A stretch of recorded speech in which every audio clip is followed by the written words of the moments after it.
guys, nandito na naman ako. So, meron na naman po nag-comment. I-shoutout po natin yung dati kong classmate na si Raymond Tambot. So, shoutout sa'yo, Raymond. Ito po yung katanungan niya. So, na yun.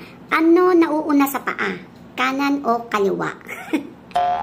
So, napaisip talaga ako dito. Iniisip ko kung ano yung dapat na isagot ko sa'yo. Pero, syempre, dahil nandito ka sa vlog ko, hindi tayo sasagot ng seryoso. Okay, guys? So, wala po dapat video dito sa aking vlog, So, meron kasing kwento niyan, Raymond. Ang kwento kasi niyan, nung unang panahon pa to, Ayan na naman tayo sa unang panahon.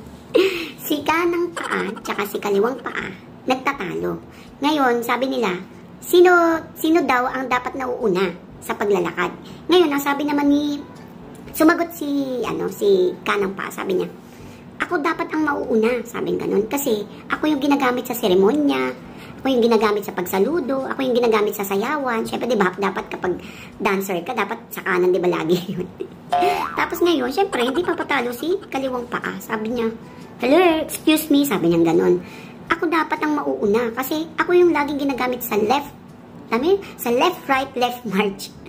So, wala kang kwenta kung wala ako. Ngayon, nasagot naman ni kaliwang paa kay kanang paa. So, syempre, walang gustong magpatalo sa kanilang dalawa. Nag-away sila. Ang ginawa nila, nagbatuhan sila ng tsinelas, nagbatuhan ng mga sapatos na madumi, ng mga butas na medyas. Syempre, nag-away yung dalawang paa. Ngayon, syempre, habang nag-aaway, nagbabangayan sila. Ngayon, nagising si Utak. Paggising ni Utak, galit na galit, sabi niya, ano ba yan? Ang aga-aga. Ang ingay nyo, nag-aaway kayo. Sabi niya ganon, galit na galit siya. Mukhang bagong gising pa talaga, tsaka mukhang hindi pa nakapagkape. Sabi niya, wala kayong karapatang sabihin kung sino yung dapat mauna sa inyo dahil ako ang control dito. Ngayon, napaisip yung dalawa. Sabi naman ni Utak, depende sa trip ko kung sino yung gusto kong unang itapak sa tae, kung sino yung gusto kong unang madudulas, kung sino yung unang matatalisod, depende yun sa mood ko, kaya huwag kayong pala desisyon. Huwag kayong mag-away dyan kasi kapag nag-away pa kayo, talagang itatalon ko kayo sa napakaraming Lego na laruan bilang parusa.